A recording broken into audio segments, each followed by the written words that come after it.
and Marge.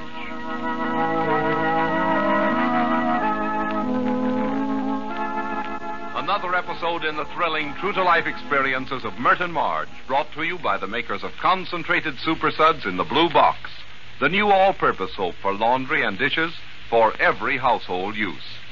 Mrs. Lansing and Mrs. Hoyt, mothers of two large families, are having a little chat about teenage problems. So, nothing will do, but Lois must have the whole basketball team over for a little party after the game next week.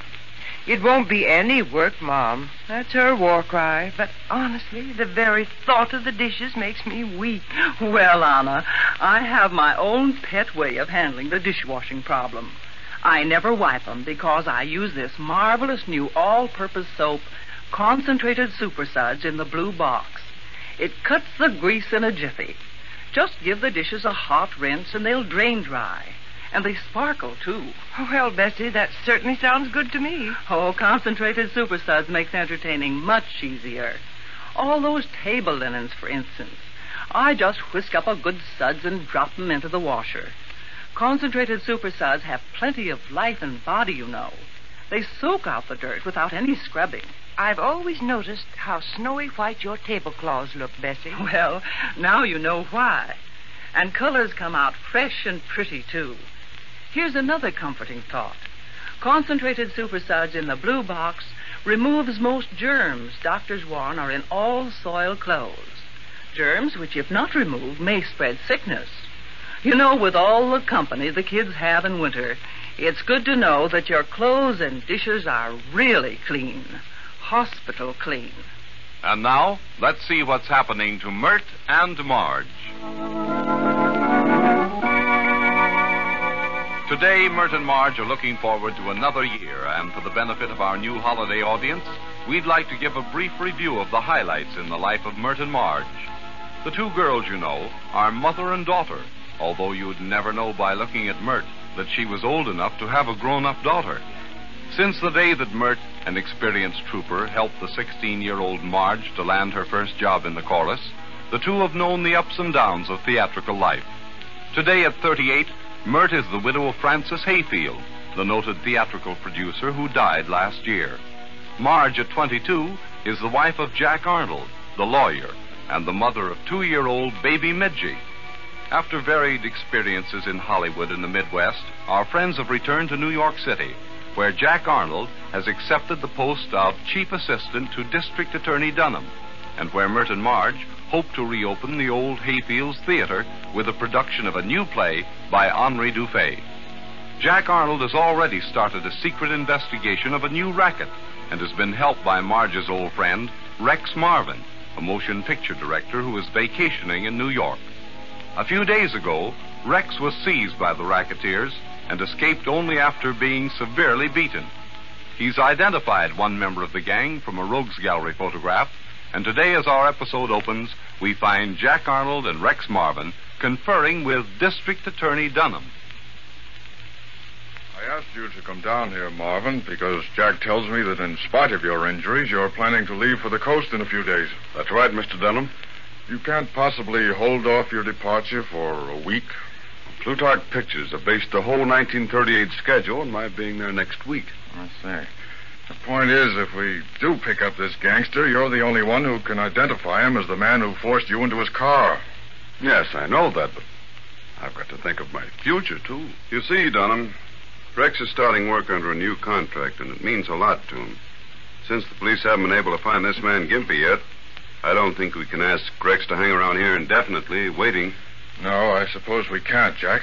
You've had no report on Gimpy at all? Well, we've brought in 7 or 8 of his friends.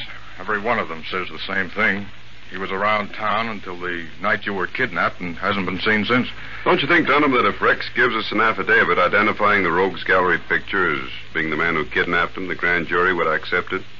Once we get the indictment, we can set the trial to fix in, well, to fit into Rex's working schedule. Oh, an affidavit like that isn't nearly as strong as personal identification. Yes, I know that, but I think we could make it stick. Well, let's try it. You go on out to the coast just as you planned, Marvin.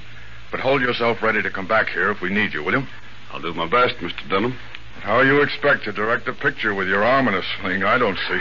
Well, as long as I've got one good arm to motion with and a voice to yell with, I'll make out all right. Well, I wish you luck, Marvin. Jack, you'll get that affidavit from him now, will you? Surely. I'll take Rex into the outer office and get his affidavit so he can go. Then just as soon as I telephone Mrs. Arnold to tell her I'll be late for dinner, I'll be back. Oh, you had a dinner appointment? Oh, not a very important one. This chap Dufay, the author of the play that Marge and Myrtle have bought, is coming up to the house. But as long as I'm there by 8, it'll be all right. And now we turn to the Arnold apartment on the corner of 79th Street and Central Park West. In the kitchen, we find Helmy, the faithful maid who has gone through many of Merton Marge's experiences with them, preparing dinner.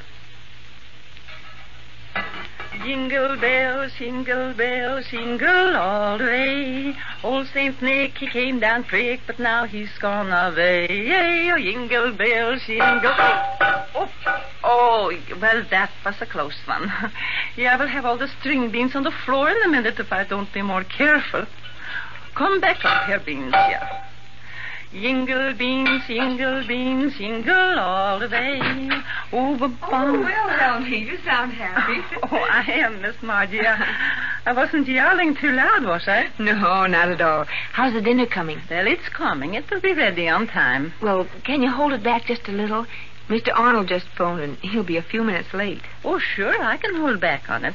The beans and the potatoes, they can wait all right, and I won't put in the steak until Mr. Arnold is here. Good. Have you made the Roquefort dressing for the salad? Well, not yet, Miss Margie. I was just going to do that. Oh, heavens, that's probably Myrtle and Mr. Dufay now, and I haven't changed my dress yet. Well, I will go let them in while you run and change now. No, you stay right here and fix that salad dressing. I'll let them in, and I'll let them wait. Be sure not to put too much oil on the dressing, Helmy. No, I won't, Miss Margie. I never knew Myrtle to be so early before.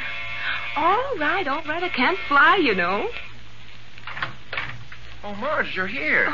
Thank goodness. Oh, Clarence, it's you. Of course it's me. Marge, I've been creating clothes for you and Mert for the play. And wait till I tell you, I've got the most beautiful... Yes, Clarence, yes. But right now, I'm in a hurry. But it's for your clothes, Petunia, the ones you wear in the third act. All of a sudden it came to me you shouldn't wear a dress at all in that act. What?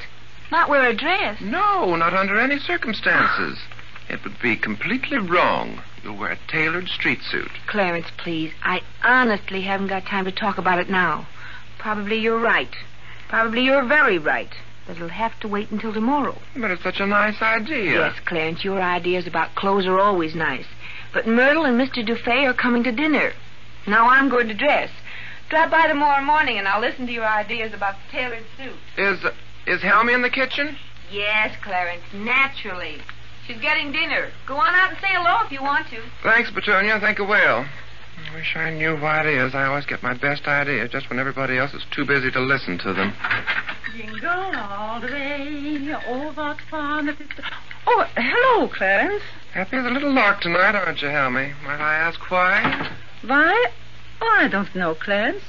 Just because it's a happy time of year, I guess, maybe. Aren't you happy? Me? Oh, I suppose I am. What are you doing, anyway? What's that stuff? Stuff? This isn't stuff. This is Roquefort salad dressing. Oh, yes. Nasty stuff, isn't it? It is not. It's very good. Anyway, it will be when I get through mixing it. Oh, I guess I'm happy at that, Helmy. I ought to be, goodness knows. Here are all my hopes coming true. Mert and Marge have found a play to do, and they've raised the capital to reopen Hayfield's Theater, and I'm designing the costumes for them. I don't know what more we could ask for, do you? Well, if you ask for anything more, you will be a pig. Oh, that's Miss Myrtle and that playwright fellow, I bet. Clarence, give this stuff a mixing while I go to the drawer, will you? What? Me? Yeah, you do it the way I was doing it. But this is such unpleasant stuff. It won't do you any harm. Now go ahead. Helmy, tell them I'll be right out. I'm almost ready. Oh, yeah, Miss Margie, I will tell them.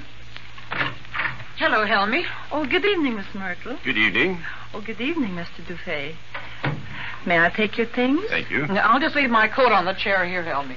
Miss Margie will be out in just a few minutes. She's not quite finished with her dressing. Tell her not to hurry. We'll make ourselves right at home, won't we, Mr. Dufay? Indeed, yes. Well, I think I had better get back to see how Clarence is making out. Clarence, is he here? Yeah, he dropped in for a minute. I have him working in the kitchen. You've got Clarence working in the kitchen. You're good, Helmy. Yeah, I think so myself. Clarence. Oh, yes, he is the one you were telling me about. Clarence Tiffingtuffer, the costume designer. He's been with us ever since the old days of Hayfield's Pleasures. He's already working on the clothes for this play of yours. You mean of ours? I wrote it, but you are the ones who will make it live. Hello there. I'm sorry I wasn't quite ready. We'll forgive you this time, Mrs. I think there is nothing to forgive. There's been such a very little wait, Mrs. Arnold. Well, I'm afraid it's going to be a longer one before dinner. Jack phoned to say he'll be late, and I've told Helmy to wait for him. You two don't mind, do you? But of course not. From what Mrs. Hayfield has been telling me, she's had a busy day. You bet I have, but it's been worth it. Margie, we're all set to start casting tomorrow. I've ironed out the last few details today. We start casting the show tomorrow, and with any luck, we can begin rehearsals next week. Next week? Oh, Myrtle, that's grand.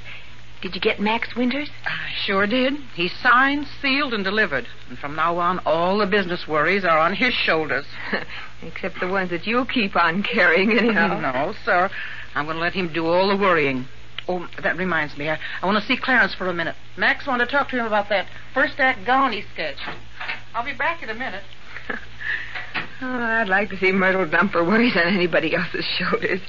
She's never done it yet. Yet her worries don't seem to worry her, really. Oh, Myrtle knows how to take things in her stride. But when she's in something, she manages to know just what's going on all the time. I have not told you how beautiful you are tonight. What? Oh, well, thank you. I had hoped that it would be the other way. That after all these days of not seeing you, I would find you less beautiful than I expected. But I find you more beautiful. I thought we decided that it would be better if you and I didn't talk about ourselves. Yes, but you knew, you must have known what was behind that decision. I thought it was the fact that we wanted to produce your play. And you wanted us to do it. You say that so easily. Because it's true. True? I will tell you what is true about us. It is what I said the first time I met you. That you are made for me. Now that I see you again, I know it is so. Please, Mr. Dufay, we agreed. Listen, I know what I feel. And I know that in spite of all you say, in spite of the way you laugh at me and fend me off, you too must know the truth. Deep down in your heart, there is a stirring which you are fighting. It must be so. Mr. Dufay, I've told you I happen to be very much in love with my husband. It also happens that every penny that Myrtle and I have, as well as some other people's capital, is invested in this play. Won't you be enough of a man to forget this foolishness? And so, for the second time, Henri Dufay has been unable to restrain his ardor.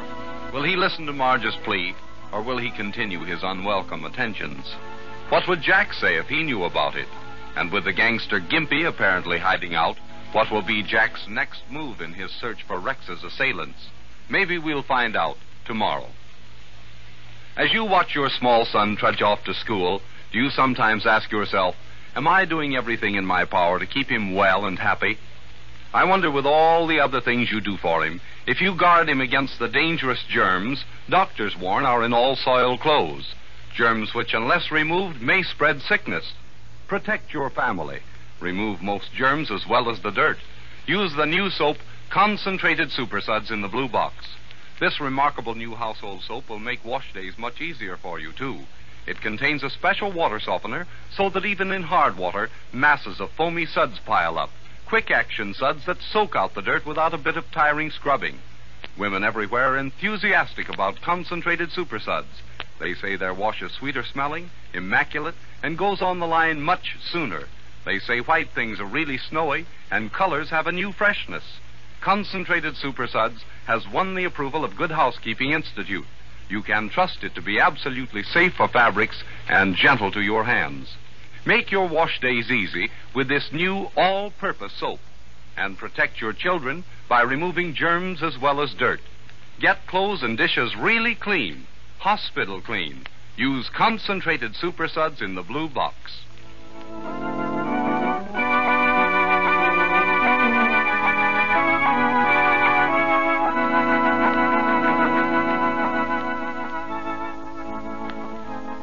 Won't you join Merton Marge at this same time tomorrow? Your announcer, Jean Paul King.